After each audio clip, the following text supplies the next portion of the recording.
Hello, everyone. I'm Lino, and I will be talking a little bit about Deno and why you should learn it.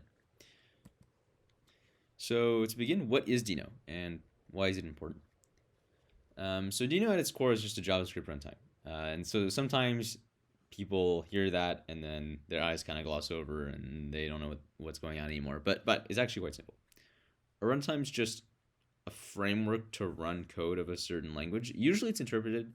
In this case, it's a little more complicated. It's just in time compiled, but that's like a detail under the hood. You don't need to care about that. So JavaScript runtimes, there's a lot of them. So Node is one, probably the most popular, and then there's all the browsers, and then there's maybe Bun, which is another kind of newer JavaScript runtime. So why is it important? So why runtime is important? So there are two options when you're running code on a server. You either have a compiled language or a scripting language. And overall, programmers love scripting languages. Compiled languages are just longer to write and they're more verbose and you have to compile them. It's a lot of nonsense because it's a compiled language. Scripting languages don't come with those limitations. So, faster development, easier testing, faster deployment, and less reliance on weird blob binaries. This is actually, the last one is pretty key. Because when you run something on a server, there's really no way to verify what you're running isn't malicious. So if you can verify that the runtime isn't malicious, the code that you run on the server will just be text. You can read the code. It's pretty hard to read the binary. So, cool. We like scripting languages, but I mean, at least according to Ryan Dahl, JavaScript is the best programming language. So, for context, Ryan Dahl is the founder and CEO of Deno, but he also created Node, which may seem a little counterintuitive, but he didn't really like some of the decisions he made with Node 10 years ago, so he gave it a second shot. So JavaScript is great, but it was designed to run in the browser. So how can we run it on the server is number one, pretty important. And how can we design a reasonable JavaScript API to interface with the system? So to be honest, those are open questions. So if you want to join us, it's open source. You can help us figure this out.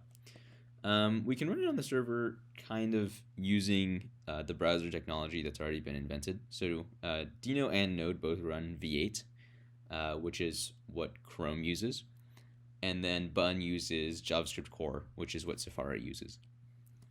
So, okay, we got out what Deno is, but what does it do? So Deno does more than just run JavaScript. That's like essentially all Node does at its core. It also runs TypeScript, which is nice. That's pretty huge configuration out of the way already for you. So there's no need to set up a tsconfig and no need to set up like a tsnode equivalent. It just runs TypeScript as if it was JavaScript, and it allows importing TypeScript just like importing JavaScript. It's pretty intuitive. It also provides a set of tooling. So one of the things that Ryan didn't like about Node is that you got the core runtime and nothing else. If you wanted anything else, you'd have to go out of your way looking for something. So the good news is you don't have to do that because it's all bundled in with This is more of an opinion, but it provides an incredibly solid API. I'll talk a little bit more about that later. I'll talk about all these later, actually. It has an ecosystem of modules, which every runtime should, but this one has a really large one, and it has a browser-like security model. All right, so TypeScript, what? Okay, so while JavaScript is really great, it's hard to write apps at scale with it. The thing with JavaScript is that there are no types, which is why TypeScript exists. But it essentially means that it's really easy to make runtime bugs when they could be caught at compile time. So TypeScript introduces some meta syntax, which allows for programmers to add types to their code.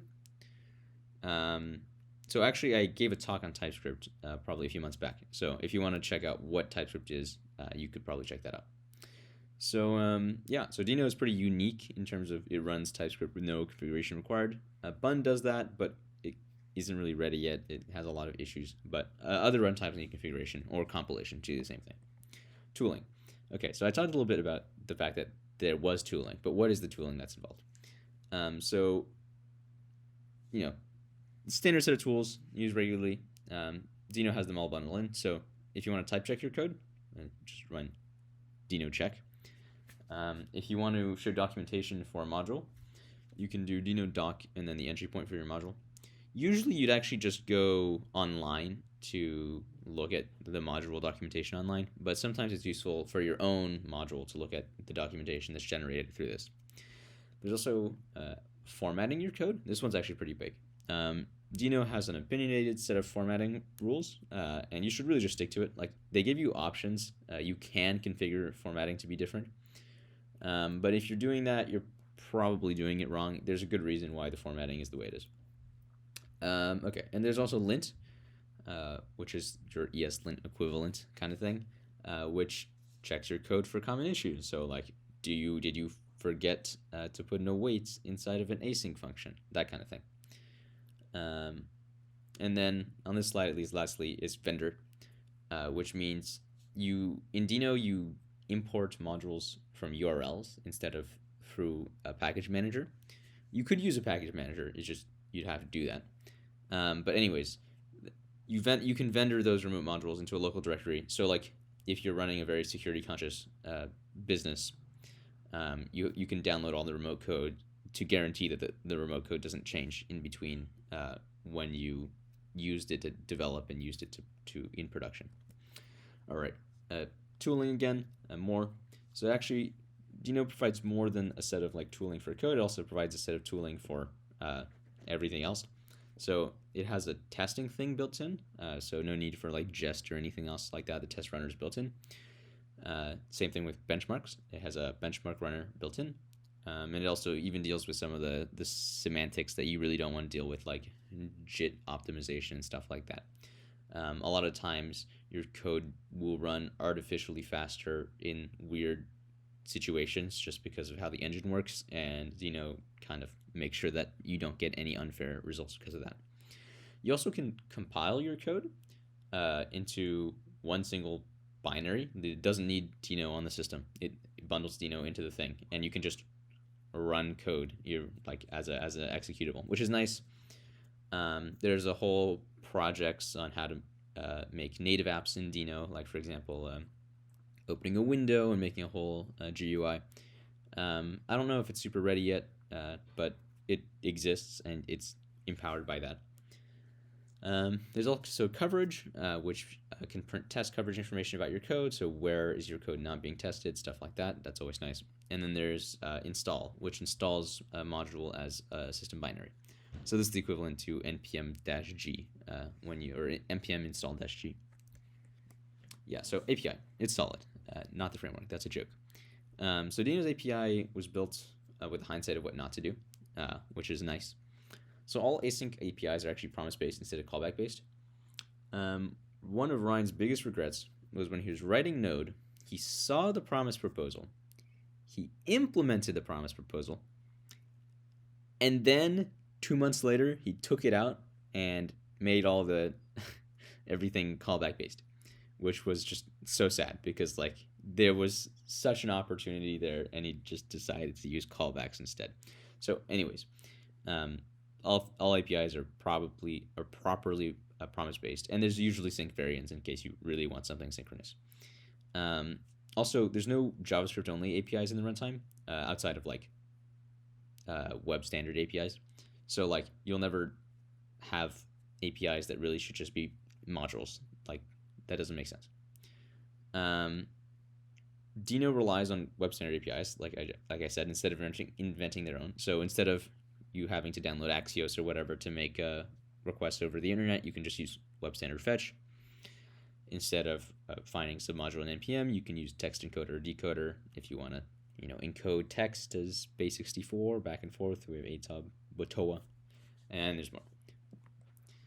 Okay, so let's talk about the module ecosystem. This is probably one of the most key parts of Deno because it actually has access to basically the largest module ecosystem of any language ever. So in the past, there was Node, just because Node had access to all the Node modules, and there are so many Node modules. I think it's some order of magnitude of 10 million. So anyways, Deno has the standard library, which I actually contribute to a lot. So If you check that out, I've written a few of the core modules. Like the message pack implementation was me, and so were a lot of the async functions and stuff. So there's the standard library, which has like core team approved code. So this code is pretty reliable. You can expect it to work basically, and it'll be maintained forever.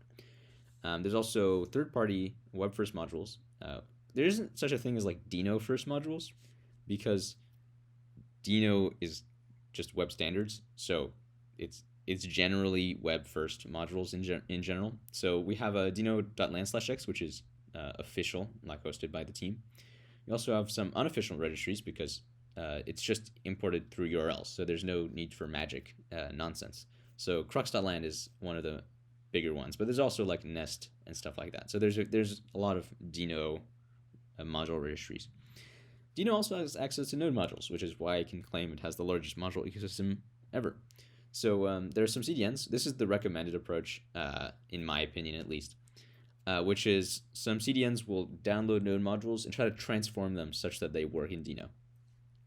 This means that the support isn't amazing, but it does mean that you can get a solid chunk of node modules working without having to rely on runtime nonsense.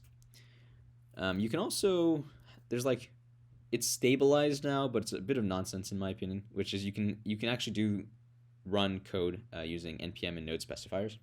So these require a lot of runtime support. So you can, like, if you need to use a node internal module, you can prefix that with node : which is actually what Node recommends doing now anyway. So this is supported across the ecosystem. There's also npm : which is a new directive or whatever that does the same thing as CDNs, except it has more deeper runtime integration. The issue is there's some performance issues and there's some like deployment issues. I would just recommend either not using node modules or using it through CDNs.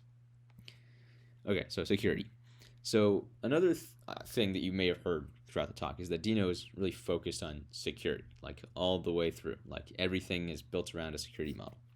And so this actually gets even deeper once you realize like the core feature, at least one of the core features of Deno is security.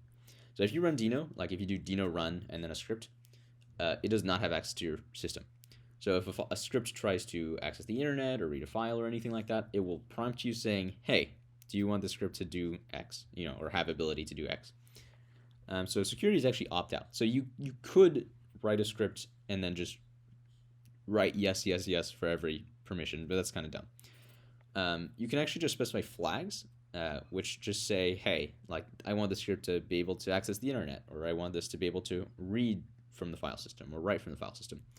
All the flags are configurable such that they like allow a smaller subset. So for example, allow net can take a URL and say they're allowed to access the internet, but only on this URL. Or allow read can take a list of directories, and it's only allowed to read from these directories.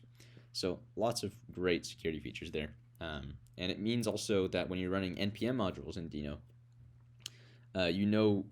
what you're running is going to be secure because the npm modules have the same strict standards. So sometimes you just want to code though. So if you're not using third-party modules and you're just writing something for yourself, you can just run the -a or -allow all flag. This isn't great. I mean, you can do it. It's pretty safe if you're not running third-party modules unless you're like really mess something up. If you are running third-party modules, you still can do -a or whatever, but you're just negating all the advantages of the security system.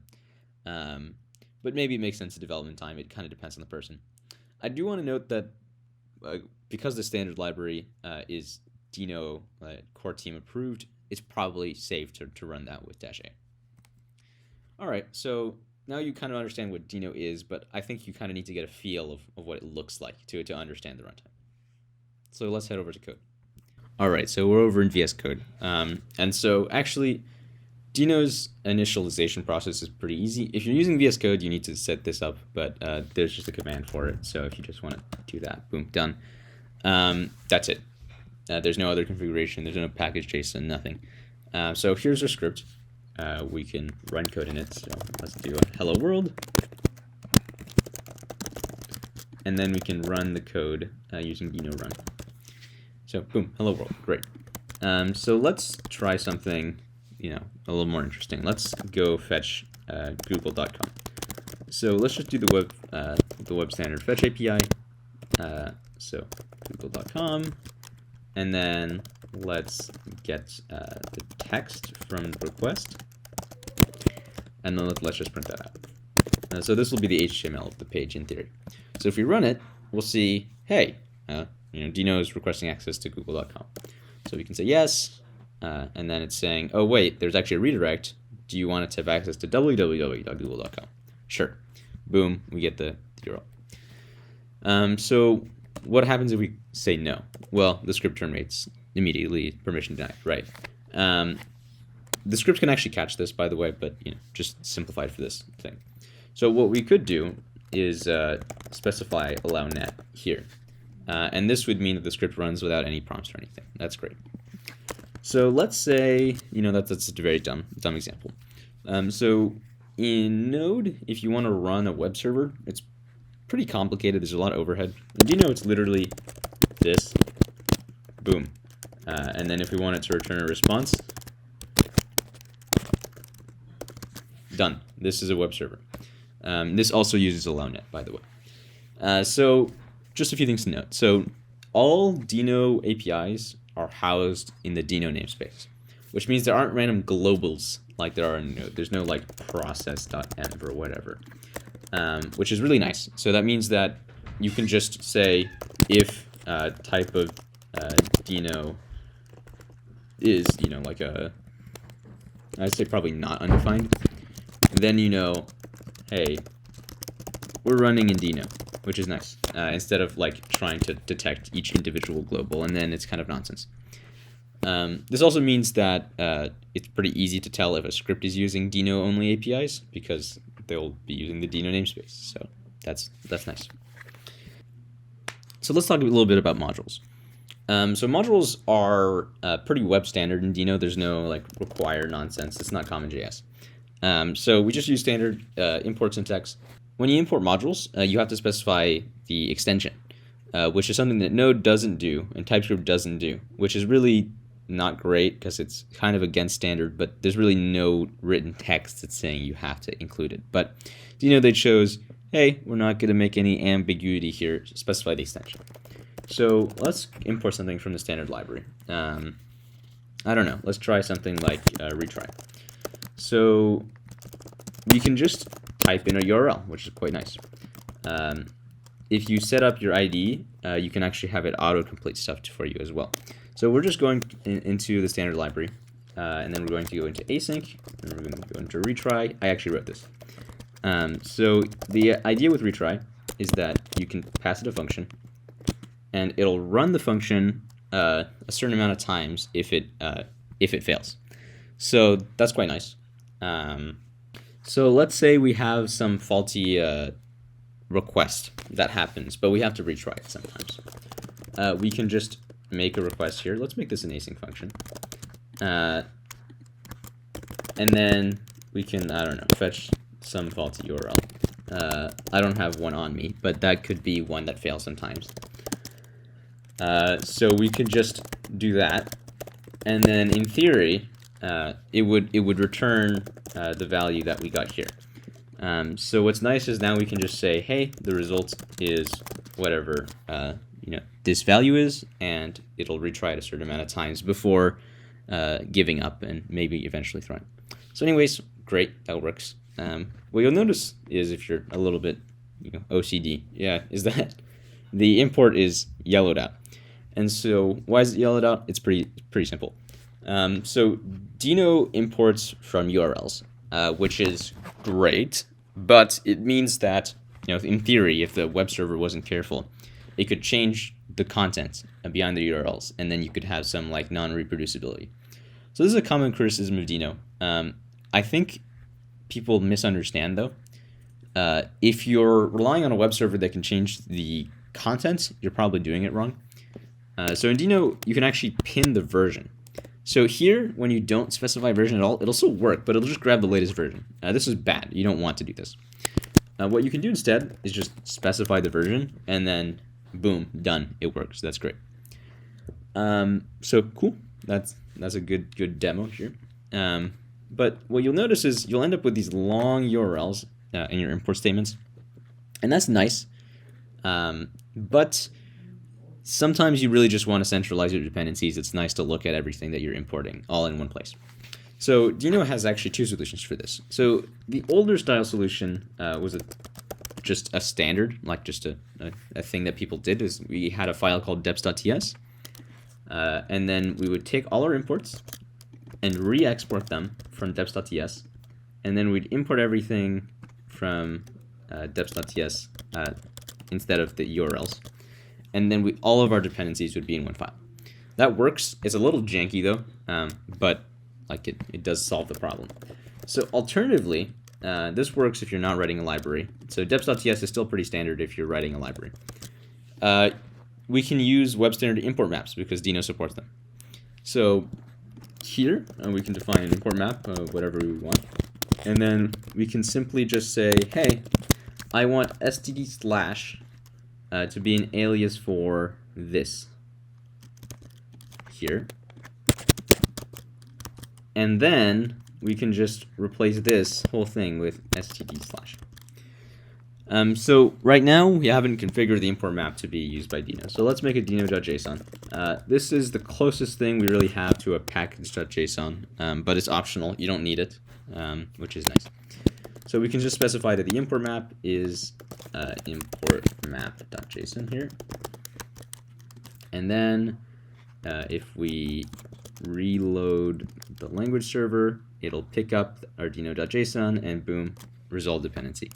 So now if we run mod.ts, yeah, boom, done. It works. Great. So now we have access to this like shortened thing, and this actually is super powerful. This is a tool that I really wish Node had, or at least something similar, because it means that we can modify dependencies of dependencies. So let's say we're importing a module, and the module used to work, but it itself relies on a module that is old or outdated or doesn't work anymore. So with import maps, you can actually just change the URL to be anything you want.